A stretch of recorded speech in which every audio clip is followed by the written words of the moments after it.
Hello and welcome to a conversation with the Middle East Monitor.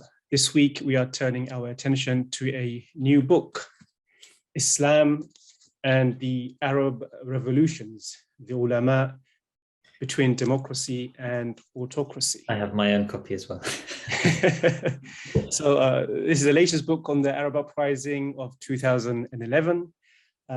This volume dives deep into, I would say, somewhat uncharted dimensions of the Arab Revolution, namely the response of prominent religious scholars to the events that unfolded between, in particular, 2011 and 2013. I have the pleasure of having with me the author of the book, Dr. Usaama Al-Azami. He's a lecturer at the University of Oxford in Contemporary Islamic Studies. Welcome to a conversation with MEMO, Usaama, and thanks for joining us. Thank you, Nassim, for having me. It's really a pleasure to be able to talk about a book I've written over many years. So finally it's here, and it's really a pleasure to be able to discuss it with you. It's great. I mean, I've been following your work for a number of years, and this is quite an impressive book. So congratulations, first of all, for producing this work. As I say, it's an impressive book and a fascinating read. But I want to kind of begin our conversation with a question, not so much about the book itself, but where it sits within Arab and Middle Eastern political landscape, and answer a question that may come to the minds of many MEMO readers and others who don't follow, because this is a very specific discussion within Muslim communities. Right. Can Muslim scholars be considered genuine political actors, within the context of a vast revolutions, spanning a number of countries, to warrant this kind of attention you are giving and we are giving in this discussion? I mean, are they genuine political actors we should be considering in this day and age? Right. Thank you. Thanks once again for having me, and thank you for your generous remarks about my book. I mean, you describe it as impressive. It's also kind of a challenging read, especially given the subject matter devolves quite, quickly, I think, towards the latter half of the text to rather dark considerations, as it were. Mm.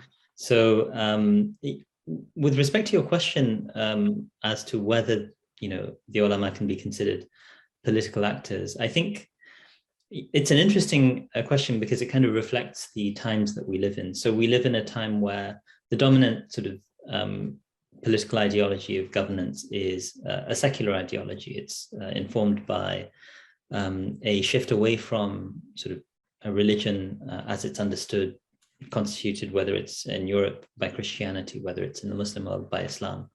And I mean, one of the subtle points that I'm making, which you've picked up on by writing about the ulama, is I'm basically saying they're actually still important.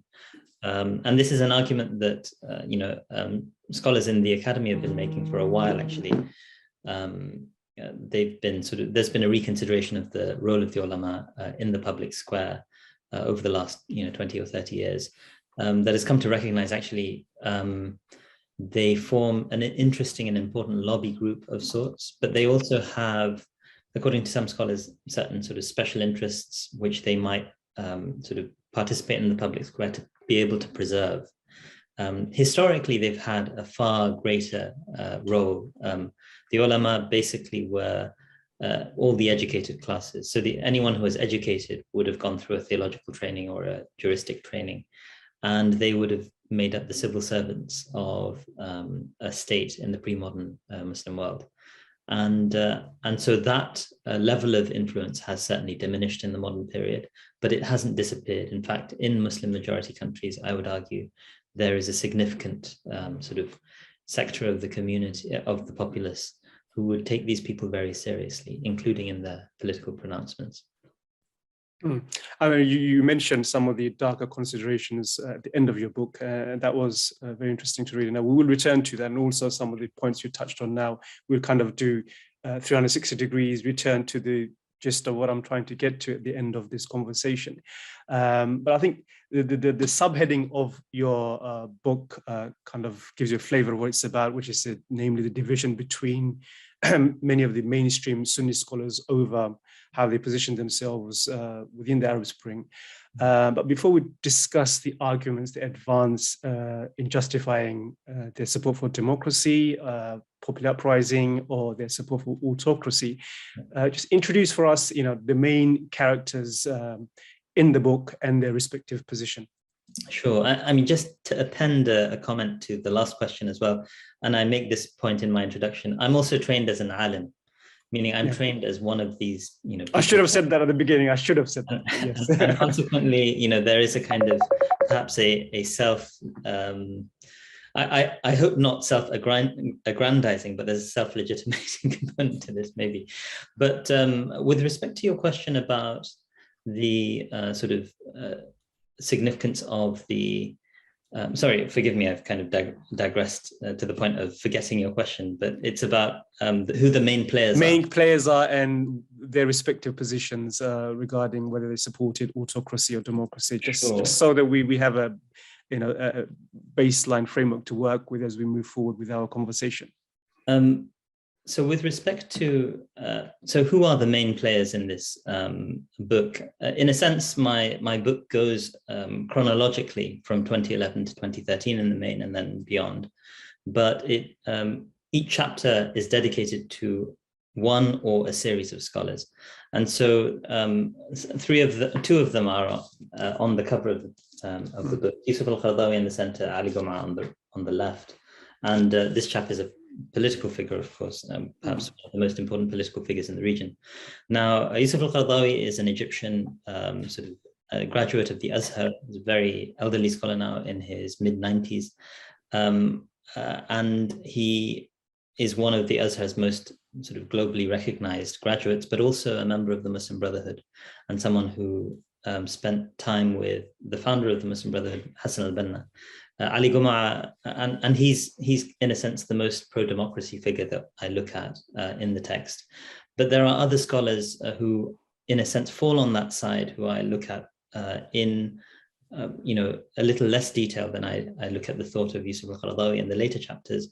People like Muhammad Imara, now past, Hassan al-Shafi'i. A lot of these people I wrote about were very important figures in 2011, 2012, and 2013, but some of them have passed away. Hassan al-Shafi'i, an advisor to the Sheikh al-Azhar, the grand imam of the Azhar. And I've mentioned the Azhar a few times now. The Azhar, of course, is, many of your listeners will know, the sort of seen as one of the most important centers for Sunni learning in the Muslim world. Consequently, the person who is the rector of the Azhar, the Sheikh al-Azhar, as it were, has a very high-ranking position by virtue of the the importance of al-Azhar. It's not really hierarchical in the sense that the Pope is actually instituted as part of the head of the church. It's basically by virtue of the institution's significance through history. So the Sheikh al-Azhar and the other chap I mentioned here, Ali Goma, I mean, he's kind of the main villain, so to speak, of the book. And I dedicate a couple of chapters looking at the way in which he justified, mass murder, really. But the Sheikh al-Azhar is the other person who is, in a sense, pro-autocratic, even though he's not someone who, in my estimation, looked with pleasure upon the mass murder that was precipitated by That's Ahmed Tayyib you're speaking about. Ahmed al-Tayyib. So the Sheikh al-Azhar is someone called Ahmed al-Tayyib. He figures in a couple of chapters, and he is extremely important as a figure. But I spend more time on Ali Goma because I think he's a far more interesting figure and far more beloved to the coup regime of Egypt that is currently in power. And you did mention, there's one head political figure, which is bin Zayed, who is the crown prince of the UAE. Right. People who aren't familiar with this subject will think, UAE is a small country, why isn't the crown prince Mohammed bin Salman one of the guys up there, or Erdogan, who is, president of Turkey. So what's his role in this in this battle? Yes, MBZ is, and I think in a sense, it's a very accurate headline in the New York Times from 2 years ago in 2019, I think August, that one of their journalists wrote a piece called "The Most Powerful Man." I think it was David Kirkpatrick, actually. The most powerful man in the Middle East is not MBS, it's MBZ. So everyone knows about MBS because of Khashoggi, and he is the de facto ruler of Saudi Arabia. Perhaps not as entrenched as someone like MBZ, who is decades older than MBS. And is the crown prince and de facto ruler of the United Arab Emirates. But MBZ, I think it's true, is the most powerful monarch in the Middle East, and the person who has, really successfully orchestrated a counter-revolutionary wave, which has, brought to an end the experiment that started in 2011. I like to say that they haven't really brought it to an end, because the ideas that were unleashed in 2011 have staying power, but has really managed to suppress, whether it's in Sudan, whether it's in Libya, and now has, managed to, in my estimation, bring to heel Erdogan as well. So Erdogan was one of these people who was quite vocal in support of the Arab revolutions, but is now essentially has received MBZ at the White Palace, as it were, in the last week or so, and is in need of UAE investment as he tanks his economy through his very unusual and kind of irrational monetary policy, shall we say. Yeah, that's a huge subject in itself, I think. Yes, we'll indeed. probably have a conversation about that, how things have gone full cycle in the Middle East. One other thing to mention about MBZ is he is also, of course, linked to a couple of other scholars that I haven't mentioned yet, Hamza Yusuf and Abdullah bin Bayya. And so perhaps we can discuss them. Yes. Yeah. I read the book, and you do.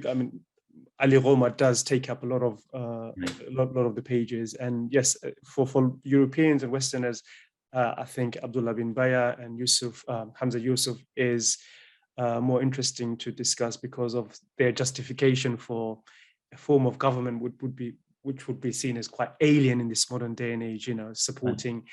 We'll get to that question later on, but I want to, before we get to that question, I want to ask why you haven't included, say, a Shia scholar in their position towards the Arab Spring. Right. And a very, very important question, of course. It's really an accident of where these revolutions take place. So these are really taking place in the Arab world, meaning Arab-speaking countries. And the major Shia sort of states are, Iran is the major Shia state, as it were.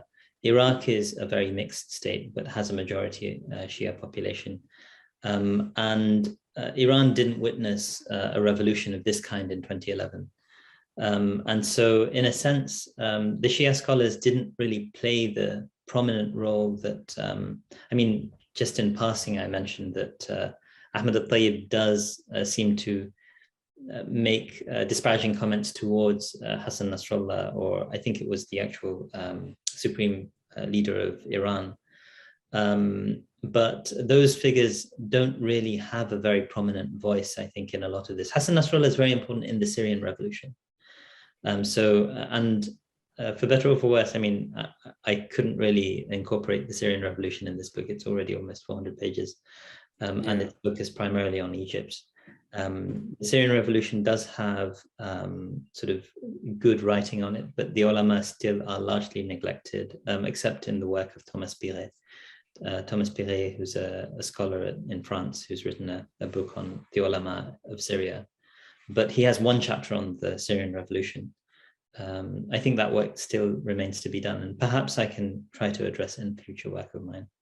Yeah, I think it would have been quite tasking to put the entire Arab Spring within one volume, in one single narrative, all the different countries. Very difficult, and the details you've gone into, and which I urge everyone to read, is very, very interesting. One thing a lot of, including Muslims, would be quite baffled by is the extent to which someone like Ali Goma gave backing to the massacre in Rabaa massacre in Egypt in 2013. We know Muslims generally, scholars differ on so many aspects of our religion, fiqh issues, but is this unusual in Islamic history where you have one scholar who is fully backing to the tilt a regime that's almost hounding its opposition? Right. Is this unusual in Islamic history? So, I mean, to say something is unusual in Islamic history requires a knowledge of Islamic history, which I can't claim. But I mean, like to say that through Islamic history, no one's ever done anything like this is probably untrue, meaning it's always probably always been possible to find a scholar to rubber stamp an opinion that, you know, a ruler wants to justify. What's troubling about a figure like Ali Goma is that he is a very prominent scholar. Consequently, I mean, for me, what it does seem incredibly striking that a scholar will, of his standing, someone who is recognized as a jurist of, you know, very high standing, can stoop to the level of basically weaponizing his knowledge. So my interpretation of Ali Goma is that, you know, in a nutshell, is he is willing to use his intellectual resources to justify anything that the state asks him to justify. And that at that point, you're no longer really sort of functioning as a scholar, you're functioning as a mercenary. And to a certain extent, this is also true for someone like Abdullah bin Bayya. But Abdullah bin Bayya is someone who is, you know, some steps removed from the actual bloodshed, whereas Ali Goma, as I talk about in the later chapters of the book, actually celebrates the bloodshed and is in the company of all the people, whether it's General Sisi or the Minister of Interior. And this is why I actually refer to my sort of chapter 7, I call it Ali Goma celebrating the Rabaa massacre, because I actually see that that's what he's doing. That's, you know, not the level that someone like Abdullah bin Bayya would stoop to. But yeah, so in that regard, I think it's quite exceptional. And it's exceptional and it's possibly not exceptional in the sense that he did this in private. We live in an age where, you know, people can, you know, have recordings of these things and distribute it. And we don't know what sort of conversations took place in private very often in our history. Yeah, so hope that makes sense. I mean, yeah, it does. I mean, in the latter chapters in your book, you do say that the ulama sultan, the scholars who use their knowledge in the service of power, many of the, I mean, to quote you, many of the previous pre-modern scholars would have been shocked by their pre-modern forebearers to the positions they took during the Rabaa massacre. Right. So in what way would the pre-modern scholars have been shocked by the position taken by Islam? So that comment, which is in chapter 9, is actually a comment about not really about the Rabaa massacre. I'm just arguing that the way in which Sunni quietism is presented by some as legitimating things like the sort of Egyptian coup or the unstinting support that someone like Abdullah bin Bayya has offered the United Arab Emirates, I think that would be, you know, shocking to the sensibilities of the scholars who are sometimes invoked to justify that kind of quietism. So I'm thinking about sort of, and I have a short article on a sort of a Muslim commentary website called Muslim Matters, where I critique a sort of a position articulated by Sheikh Hamza Yusuf, one of the other figures who features in a couple of my chapters, who argues that actually when it comes to rulers and political authorities, Muslims must always show sort of unquestioning obedience, virtually. And this is something which you don't actually find in the classical tradition. Obedience is always conditioned on that sort of being in line with legal norms, for example. And the legal norms we're talking about, the rule of law system that existed in the pre-modern era was a Sharia-based legal system. And so, you know, that's what I think would be shocking. When people invoke people like Al-Ghazali as this sort of, Al-Ghazali dies in the year 1111, one of the most important theologians and jurists of his era, and very influential down the centuries as well, and someone who is greatly admired by a number of the scholars that I've mentioned. But he's sometimes invoked as saying that, well, you know, the Sunni tradition says we have to accept whatever the rulers do. But that's not actually what his doctrine is at all. He speaks about, and I sort of give evidence of this, he speaks about sort of criticizing the rulers vocally.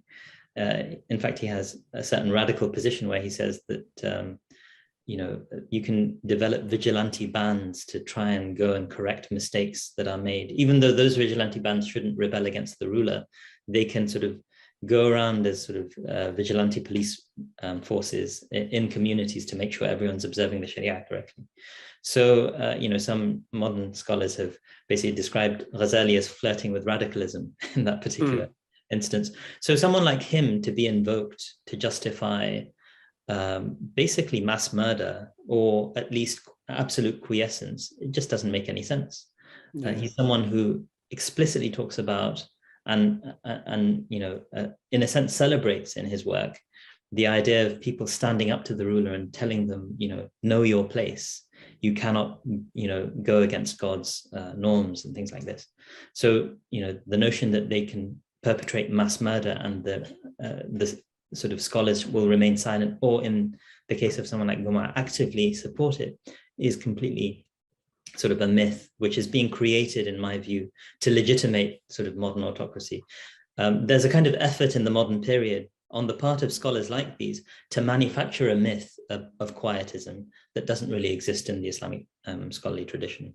So if we can focus on that, I think you spend a lot of time making the case for open society and democracy in your book, and you debunk the myth of Sunni quietism. If you can explain that, and also generally, I think the scholars you cite in your book, they fall either within the camp of those who advocate for the divine rights of kings. Hamza Yusuf, you mentioned, has his own way of arriving at that justification using religious texts and Islamic history. And then you have someone like Yusuf al-Qaradawi, who's really advocating for government by consent. And you think that's something, should be natural and welcome in this day and age, government by consent. These are the two polars. Well, not in the Middle East, but at least in the West, in the way they support regimes, who they choose to support in the Middle East. They always seem to be advocating for those who are justifying divine rights of kings, people like Hamza Yusuf and the other scholars who are given a platform in the West and also in various Washington institutions, whereas those who are advocating for government by consent are never always on the, labeled as terrorists and extremists. So I want to just kind of tease that out a bit more. Sure. Why Sunnism isn't really quietist as many people believe. And there is. So there are two questions there, and let me just briefly touch on the fact that the question about the West's behavior towards sort of its own norms when it clashes with its interests in sort of geopolitics.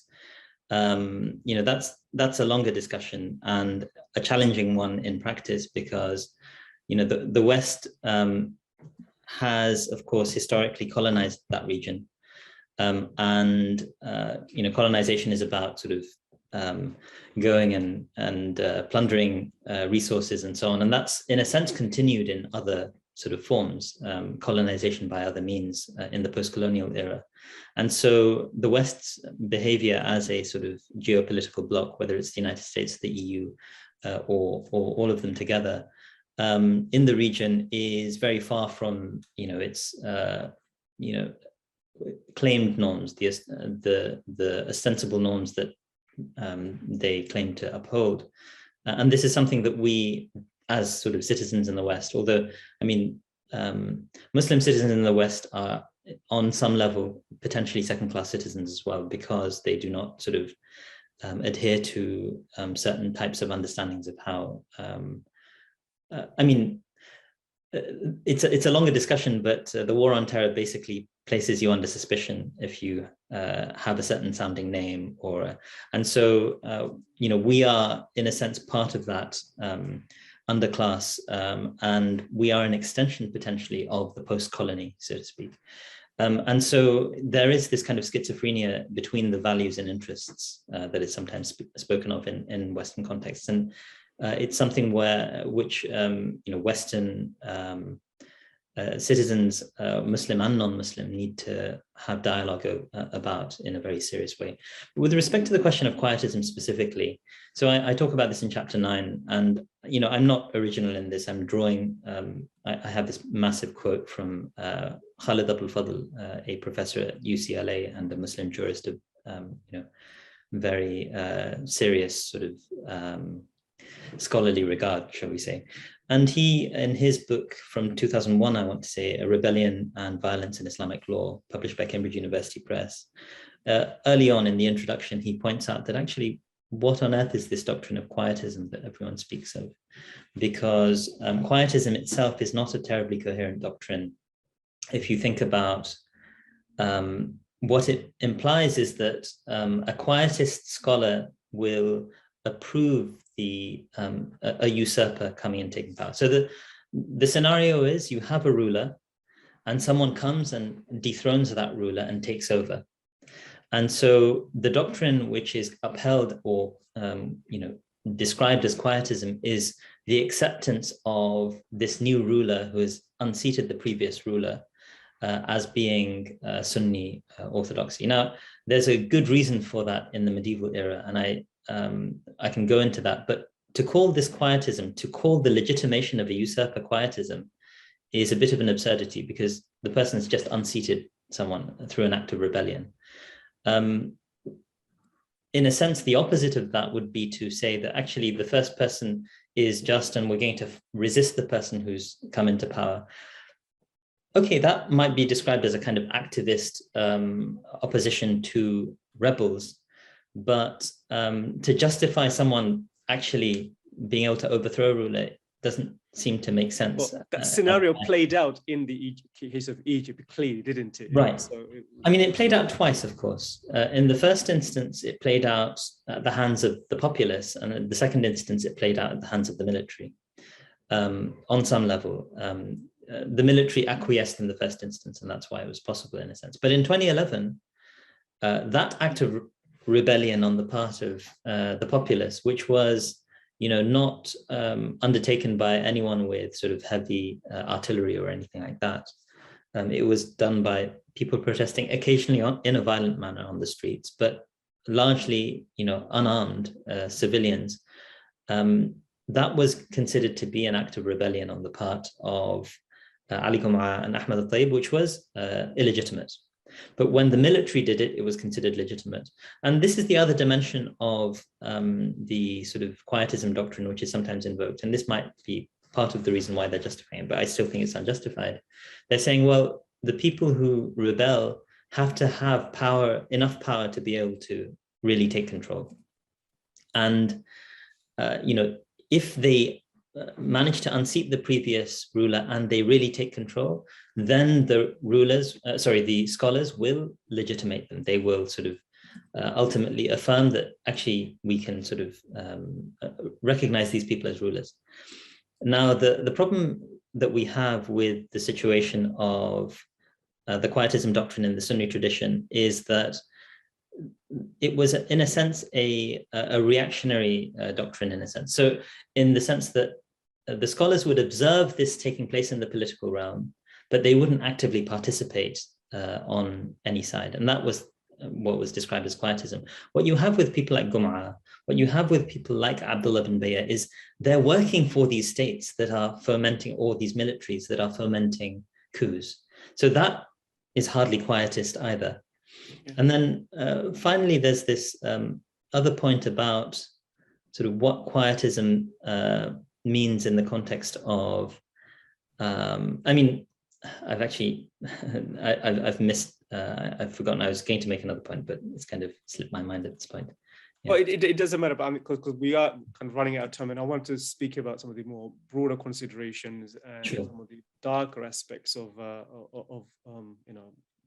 the ramifications of the positions and the doctrines taken by pro-regime, pro-authoritarian scholars, which is the rise of Daesh and ISIS, if you want to call them, and also creates an Islamic almost justification for Islamophobia within Europe. So Yeah. that's the end result. The rise of Daesh. You focus on that. You mentioned how there's a correlation between the rise of Daesh and the suffocation of pro-democracy activism within in Egypt, and also what Muslims are facing in Europe in general, the rise of Islamophobia. How there is a link to that. I'm going to speak to that a bit.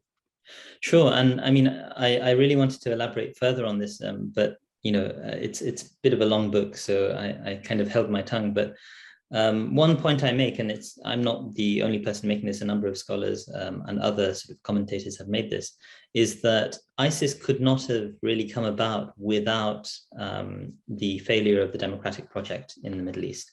And so the people who are orchestrating that failure, the UAE, Saudi Arabia, so King Abdullah is quite significant as well, Israel, that sort of, and the Egyptian military, these people are really, in a sense, co-creators of ISIS, but also they need something like ISIS to be able to legitimate their own existence, to really sort of justify why they exist, to the West in particular. So the United Arab Emirates, and I've written about this briefly elsewhere, but I haven't published, unfortunately, is one of the major engines for Islamophobia in Europe and North America. There's quite a bit of evidence that they've actively funded organizations that are Islamophobic, that foment this fear of Muslim civil society. And there's a very good reason for it, of course, because they don't want Muslim civil society to be a vibrant sort of phenomenon in their countries. Otherwise, it threatens their rule. And so, it's really astounding when people like a figure I mentioned in passing, he's the current Grand Mufti of Egypt and has signed off on various death warrants on the part of these military tribunals, hundreds of people being sentenced to death. But Shawqi Allam, he has a sort of like a video which went viral like a year and a half ago, I think, where he was saying, half of the Muslims in Europe are members of ISIS or something, just ridiculous like this, right?